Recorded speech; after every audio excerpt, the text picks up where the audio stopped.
Hello, good morning. Praise the Lord. ஆண்டவரும் இரட்சகருமாய் இருக்கிற இயேசு கிறிஸ்துவின் நல்ல நாமத்தினாலே இந்த காலை வேளை உங்கள் யாவரை நான் வாழ்த்தி வரவேற்றுக் கொள்கிறேன். கர்த்தர் நல்லவராக இருக்கிறார். இந்த காலை வேளையிலே நம்முடைய ஒலிபரப்பிலே சில டெக்னிக்கல் ப்ராப்ளம் காரணமாக எங்களுடைய கேமராவுடைய செயல்பாடுகள் சரியாக செய்ய முடியவில்லை. நீங்கள் பார்க்கலாம், கொஞ்சம் பிரைட்னஸ் குறைவாக இருக்கிறது. அதை செட் பண்ணி எடுப்பதிலே கொஞ்சம் நேரம் கடந்து விட்டது. கர்த்தர் நல்லவராக இருக்கிறார். ஆமென். இந்த காலை வேளையிலும் உங்கள் யாவரை நான் வாழ்த்தி வரவேற்றுக் கொள்கிறேன். படம் அவ்வளோ பிரைட் இல்லாட்டியும் என்னுடைய சத்தம் உங்களுக்கு தெளிவாய் கேட்கும் என்று நான் விசுவாசிக்கிறேன். அல்லேலூயா. ஆண்டவருக்கு மகிமை உண்டாவதாக. ஜெபிச்சுக் கொள்ளுங்கள். நல்ல கேமராவுக்காக சீக்கிரமாக நல்ல கேமராக்கள் எடுக்க வேண்டியது அவசியமாக இருக்கிறது. கர்த்தர் நல்லவர். இந்த காலை வேளையிலே நான் வாசிப்போம் மத்தேயு சுவிசேஷம் 7ஆம் அதிகாரம் 7ஆம் வசனம். மத்தேயு 7:7. கேளுங்கள், அப்பொழுது உங்களுக்கு கொடுக்கப்படும். மத்தேயு 7:7. கேளு. நான் முதலாவது ரட்சிக்கப்பட்ட பொழுது, முதலாவது சேர்ச்சுக்கு போன பொழுது, யாழ்ப்பாணம் சாவகச்சேரி நுணாவிலே சந்தியில் இருக்கிறான சபையிலே முதலாவது பிரசங்கம் தான். கேளு 7:7 கேளு என்னத போதகர் பிரசங்கம் பண்ணினார். கேளுங்கள், அப்பொழுது உங்களுக்கு கொடுக்கப்படும். எல்லாருக்கும் தெரியும் இந்த வசனம். சிலவர்கள் கிறிஸ்தவர் அல்லாதவர்களுக்கும் இந்த வசனம் தெரியும். இதை குறித்து நல்ல ஒரு பாடல் உண்டு, பழைய பக்தி பாடல், பழைய கிறிஸ்தவ பாடல். கேளுங்கள் தரப்படும், தட்டுங்கள் திறக்கப்படும் என்ற பாடல் எல்லாருக்கும் தெரியும். இயேசு சுவாமி சொன்னார், இயேசுநாதர் சொல்லியிருக்கிறார், கேளுங்கள் கொடுக்கப்படும் என்று சொல்லி. இந்த காலை வேளையில் அருமையான தேவனுடைய பிள்ளைகளே, நாம் தேவனிடத்திலே கேட்க முடியும். ஆண்டவர் சொல்லுகிறார், கேளுங்கள் அப்பொழுது உங்களுக்கு கொடுக்கப்படும். அப்ப இன்றைக்கு கேளுங்கள் என்று சொன்ன பொழுதே இன்றைக்கு அநேக தேவனுடைய பிள்ளைகள் தேவனிடத்திலே கேட்பதற்கு ஒன்று பயப்படுகிறார்கள், இரண்டாவது என்ன கேட்பது என்று தெரியாமல் இருக்கிறார்கள். சிலருக்கு என்ன கேட்கிறது தெரியாது. சிலர் நாம் கேட்டால் நமக்கு அவர் தருவாரா தரமாட்டாரா என்ற சந்தேகம் இருக்கிறது. ஆனால் வேதம் சொல்லுகிறது, ஆண்டவர் சொன்னார், கேளுங்கள் உங்களுக்கு கொடுக்கப்படும். நாம் கேட்க வேண்டும். கேட்கறதுக்கு முதலாவது, நாம் கேட்பதற்கு முன்பதாக நமக்குள்ளே விசுவாசம் இருக்க வேண்டும். நாம் கேட்கிறவர் எப்படிப்பட்டவர்? ஆமென். நாம் கேட்கிற நாம் தேவனிடத்தில் அப்ப தேவன் எப்படிப்பட்டவன் அறிவு நமக்குள்ள இருக்கணும். அவர் நாம் கேட்கறது தர வல்லமை உள்ளவரா?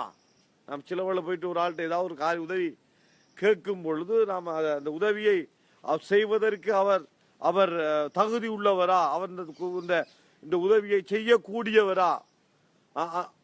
அவரால் முடியுமா அந்த உதவியை செய்வதற்கு? அறிஞ்சுதான் நாங்கள் போய் கேட்போம். ஏதாவது ஒரு பெரிய உதவி, ஒரு பெரிய அந்த உதவி செய்யக்கூடிய ஒரு பெரியவர்கிட்ட போய் கேட்போம்.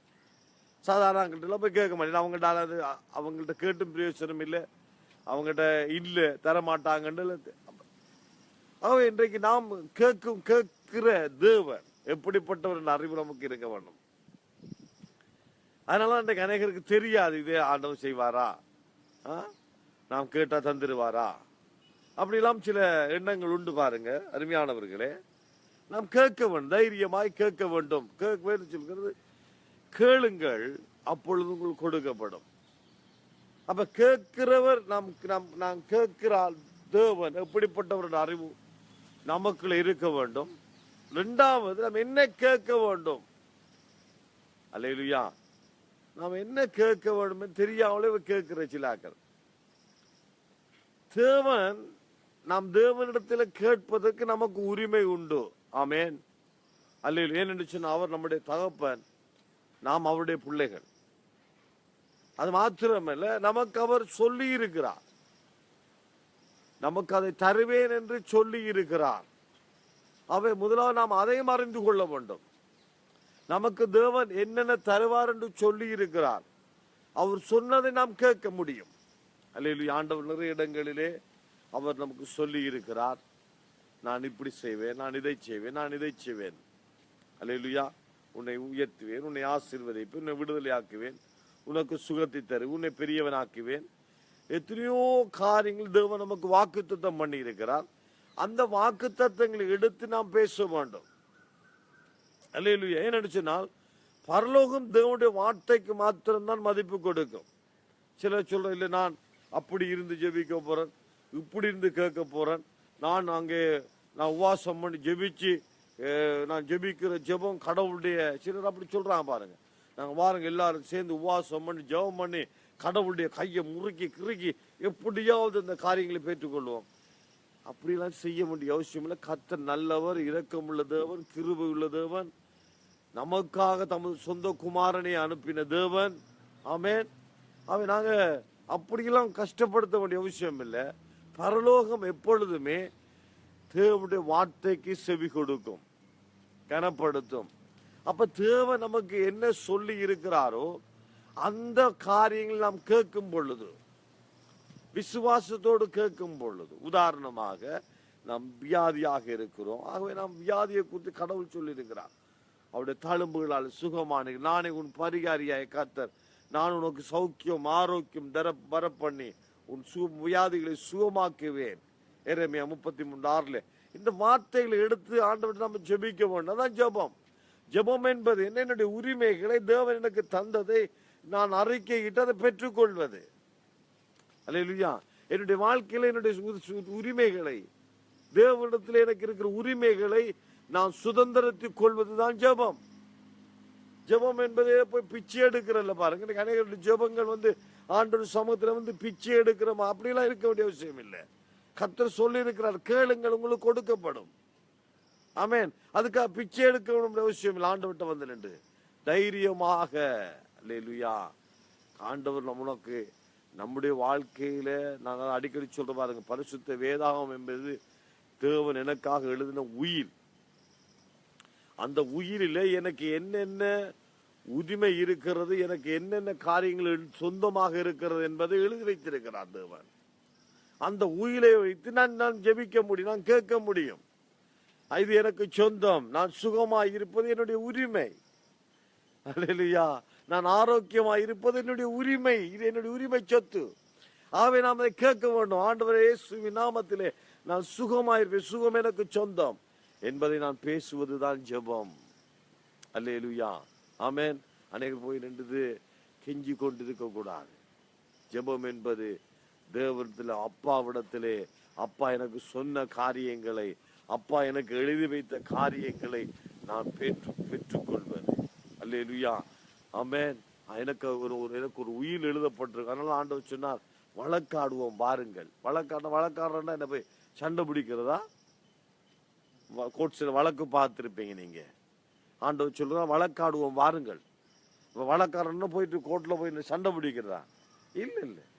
வழக்காடுவோம் நீங்க போயிட்டு உங்களுடைய நியாயத்தை எடுத்து சொல்வது. எனக்கு ஒரு காணி பிரச்சனை, இந்த காணி என்னுடைய பேரில் என்னுடைய அப்பா எழுதி வைத்திருக்கிறார், இது எனக்கு சொந்தமானது, ஆகவே இதை எனக்கு தர வேண்டும். அப்ப அது நீ உனக்கு எழுதப்பட்டிருக்கிற காரியங்களை நீங்க சமர்ப்பிக்கும் பொழுது அதில் எழுதப்பட்ட உண்மை என்று சொல்லும் போது உனக்கு கிடைக்கும். அதான் வழக்கு. அதே போல கர்த்தர் எனக்கு எழுதி வைத்திருக்கிறார். ஆண்டவர் எனக்கு எழுதி வைத்த காரியங்களை நான் பெற்றுக்கொள்ளும்படியாக நான் பேச வேண்டும். அதான் ஜெபம். அல்லேலூயா.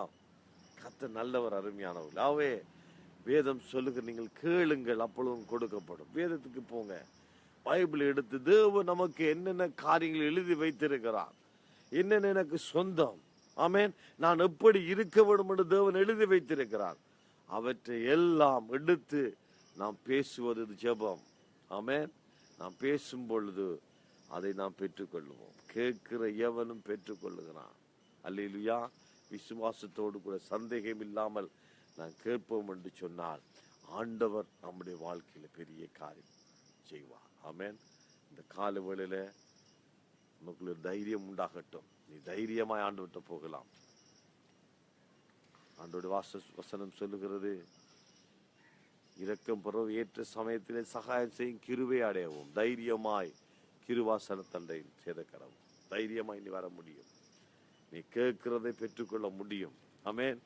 நீ ஜெபம் பண்ணும் பொழுது தேவன் வார்த்தை என்ன சொல்லப்பட்டிருக்கிறதோ அதை எடுத்துக்கொண்டு, சிலர் ஜெபம் பண்ணிச்சுனாலே போய் சும்மா அழுது கொண்டே இருப்பாங்க. ஆண்டவரே நான் ஒரு பாவி, ஆண்டவரே, ஆண்டவர் நான் ஒரு ஏழை, ஆண்டவரே, ஆண்டவர் நான் ஒரு தூசி, ஆண்டவரே, ஆண்டவர் நான் ஒரு குப்பை, ஆண்டதிலே ஒரு மணி தியானம் போயிடும். அப்படி இல்லை, ஆண்டோடைய பிள்ளை. ஆமென். தைரியமாய் போயிருந்து தேவன் அவன் தகப்பனாக இருக்கிறார்.